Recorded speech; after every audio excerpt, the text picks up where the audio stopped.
In this series of videos, we're going to go behind the scenes and head to Finland to see Varjo at their headquarters in Helsinki.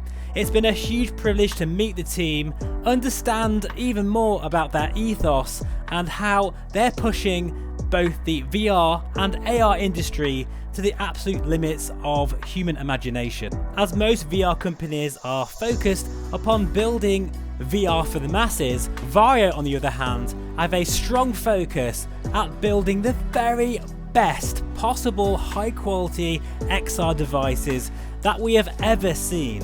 And it's no surprise that these headsets are used for pilot training since they have the very highest human eye resolution on the market today. Needless to say that when they announced the VARJO AERO, their very first consumer level device, the flight simming crowd was never the same again. It was such a special moment. And in this video, we're going to be checking out motion prediction, since I am so excited to give you an exclusive first look at my impressions of this new technology.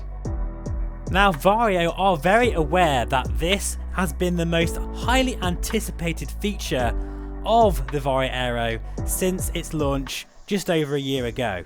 Now, if you're watching this and you're not sure what motion reprojection is, well, essentially it is using fake frames in order to give you a perceived 90 frames per second in the headset, which is so important in VR applications and specifically when flying low to the ground. Now, long-time viewers of the channel will probably know that I'm very fussy about motion reprojection, and many other manufacturers tend to produce artifacts, so this is something I was very keen on checking out.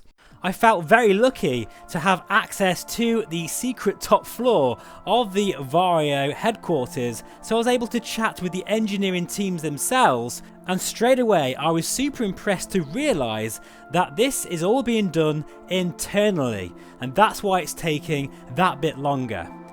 This also means though that I'm super excited to say that the motion prediction is the best quality that I've ever seen. And you know guys, particularly long-time viewers of the channel, that I am very fussy about how motion prediction is being handled when flying. Now, many of you will probably want to know about the artifacts, and this is something that I had a specific request to try propeller-based aircraft at a locked 30 frames per second, which means they are predicting 2 fake frames. And I am thrilled to say that I didn't even see any artifacts on the prop when using DCS. Now, the Varjo Base software, as you can see, will have the option to either lock to 30 frames per second, 45 frames per second, or for it to be auto. That is a fantastic feature that I'm so pleased that they're giving us here. I am so stoked by this, folks, because of all the motion reprojection sort of algorithms that I've experienced, and that is including the Pimax Smart Smoothing, the Oculus Space Warp and Windows Mixed Reality OpenXR, this is by far the smoothest I have seen to date, right down to 30 frames per second. It is so smooth that I think this could even be a big deal for people who are thinking about changing or upgrading their hardware.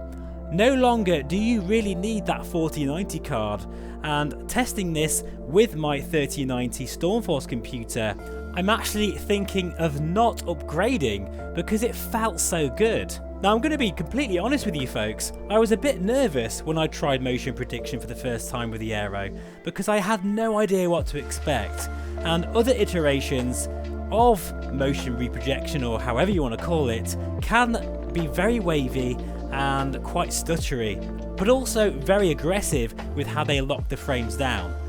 Well, I'm pleased to say that this is definitely the best I've seen to date, and it just goes to show you that with the build quality and just the overall experience of owning a Varjo headset, which is like the Lexus of VR in my opinion, it also seems to be the case when it comes to the software and performance.